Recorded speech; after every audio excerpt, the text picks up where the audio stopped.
prepare an order. Today, I will share how we do our resin bookmarks. Here are the things we need.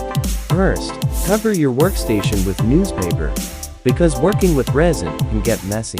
A weighing scale. Silicone molds I bought from Shopee. Epoxy resin, I am using the 2-to-1 formula. Mixing sticks. A colorant of your choice.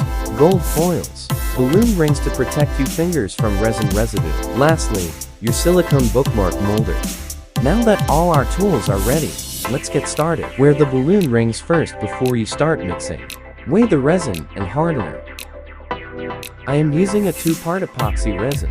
Some resin mix differently, so just follow the instructions on the bottle. After measuring your resins, let's mix. Mix slowly, so air bubbles won't form during the process. If you're done, let it sit for a minute and air bubbles will rise.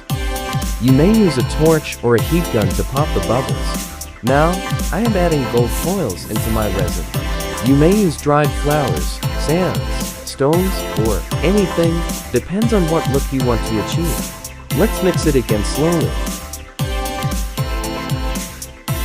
This is just my first mixture as I want to combine two colors in my resin bookmark.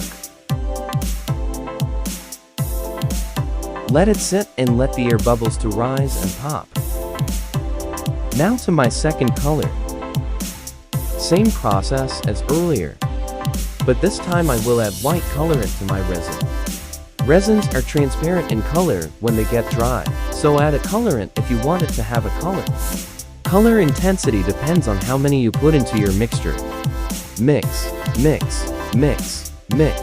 Now that my mixtures are done, let's put them in the mold. Pour one mixture at a time. Slowly pour until you fill half of the mold. And fill the rest of the mold with your second mixture. Once all done, leave your resins in a safe place for 24 hours. After 24 hours, your resin should have cured. If the mixture is still bendy, curing process is not yet done. If it's bendy or still soft after 24 hours, there might be miscalculation in your mixture or you didn't mix it well. And that's it. You have made your own resin bookmark. You can start this business by spending 2,000 pesos. Last step, tie a tassel for accent and you're done. You can add multiple colors like this. Your imagination is the limit. I'll be showing how I did this in my next videos. I love a project that's not only cute, but practical too.